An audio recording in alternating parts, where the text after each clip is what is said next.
We are now in the land of the people of the small prairie. Just to the west of the Prairie Band Potawatomi Indian Reservation here in Kansas.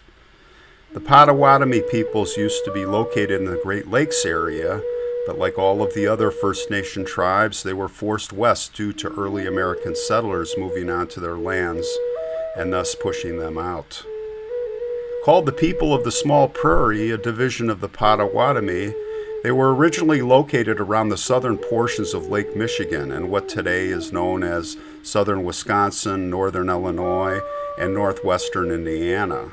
And it was in 1846 when the tribe was moved here to Kansas. Potawatomi were known for farming. The women planted and harvested corn, beans, squash, tobacco, as well as gathering rice and berries. And they also tapped trees for maple syrup, while the men hunted deer, elk, wild birds, and would catch the fish. This is Holy Cross Cemetery in Emmett, Kansas. We're about 35 miles northwest of Topeka, and we are visiting a veteran that is buried here who lived to be 111 years old. She died last year.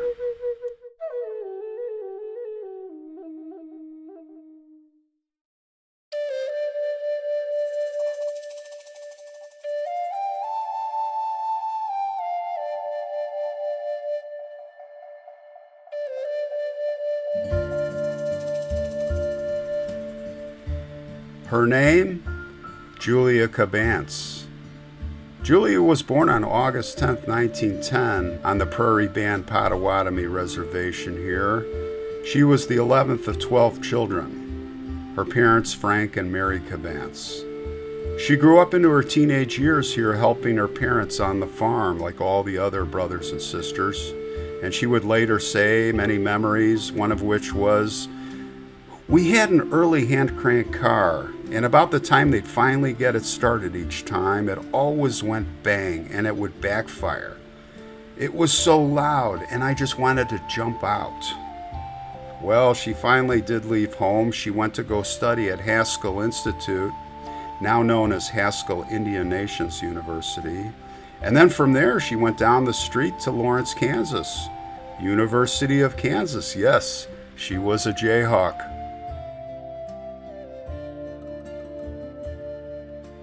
Next, she joined the WAC, the Women's Army Corps, in 1943, and of course, it was the height of World War II.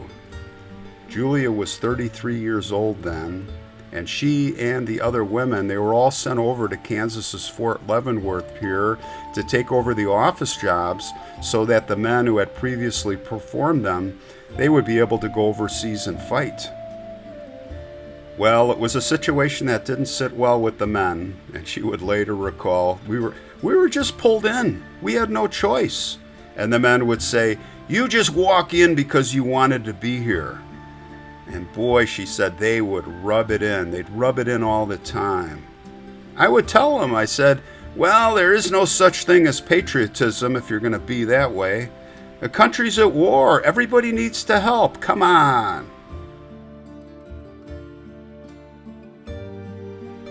Well, in addition to performing clerical work, Julia spent time as a driver for the United States Army before receiving an honorable discharge in 1945. She was a staff sergeant. After that, she cared for her ailing mother. Her mom was dying, and 4 years later, after her death, she moved to the Air Force here in Topeka. And that is where she worked. And she also worked for other military installations, Washington State, also on the East Coast and other places.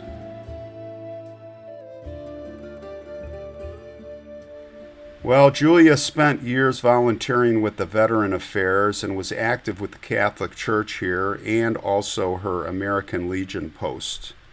She continued her volunteer work well beyond her 100th birthday. She wouldn't quit. She had said at one of her later birthdays to a news reporter, "I hope to live to be 112 and beyond. I want to set a national and international record for longevity. Well, while she didn't reach that goal, she was the oldest living female World War II veteran and probably the oldest living person in Kansas at the time. Interestingly, the oldest living person in the United States at that moment was 114-year-old Thelma Sutcliffe. She was from Omaha, Nebraska. She died on January 17th, 2022, at the age of 115. And the oldest man at the time, he's a World War II veteran, he was 112 years old, Lawrence Brooks of New Orleans. He also passed away the same year. Well, they asked, what's the secret to your longevity? And she said, part of it may have been to the fact that she never got married. She said, I could do whatever I wanted. When Julia was 108 years old, she had a leg wound that developed, and it was festering. It was not getting better. So she went into the Good Samaritan Society Rehab Center in Wamego, and some, by the way, pronounce it Wamago. And that's in Kansas here, right nearby. And with the slow and expert care there, her leg eventually did heal. And as they would say there, right after that, you better keep up with her or she'll leave you in the dust. Julia was very, very active. Every week she'd be in the beauty salon, they'd say. She'd be there looking beautiful. And of course, she wanted to catch up on all the gossip. She would tell all there who would listen about the old days in the service as she leafed through her photo album.